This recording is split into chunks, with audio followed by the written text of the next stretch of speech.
Today I'm going to show you how to give a very simple geomantic reading. The first thing you'll need to do is to be able to create the geomes. So I'm going to show you some simple ways to create geomes, whether it's materials you find easily lying around or you want to prepare them in advance. Very simple to do. How can we create geomes? Obviously with Astrogem Geomancy, then we have the gemstones that we can use. That's going to be outside the scope of this particular video, but you can obviously find more information about that. Each of these will represent, each of the 16 geomes will represent a separate geome, and you can give readings based on those. Another way that you can do this is by using the oracle cards. The oracle cards have the geome printed on there, together with the gemstones, and also the meanings on the back of the cards as well. If you want to learn the meanings, you can associate the front and backs of the cards, because each of the cards is paired, so you can see the front and the back because you've got two cards, and you can very quickly learn the correspondence between the geome and the gemstone itself. But you can also use these to give readings. Ask somebody to take out one of the cards and a second of the cards, and then you're in a position to be able to give a reading straight away from that. Very simple two-card reading. As I said, we want to keep this as simple as possible, so there are a number of other things that you can use to give readings.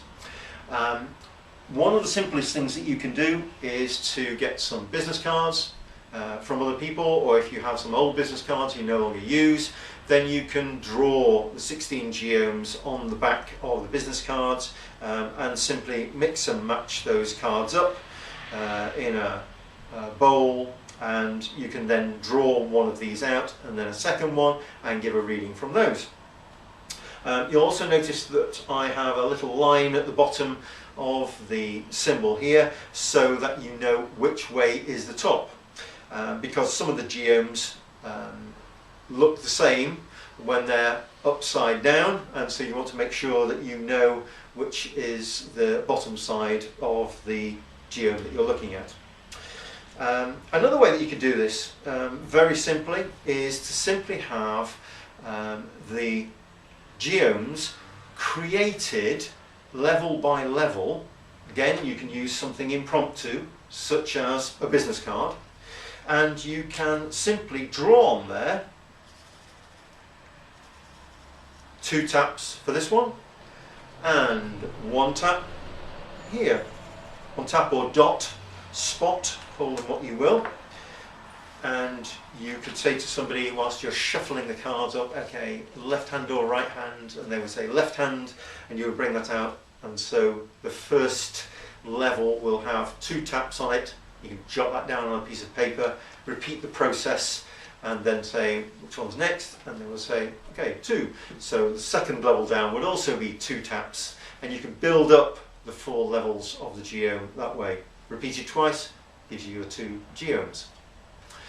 So that's another way that you could create something like this. In fact, if you didn't want to go to the trouble of creating 2 taps like that, you could just use a blank business card.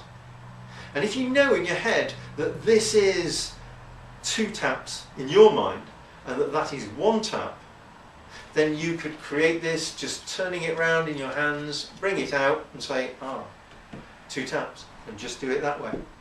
Very simple, no pen required.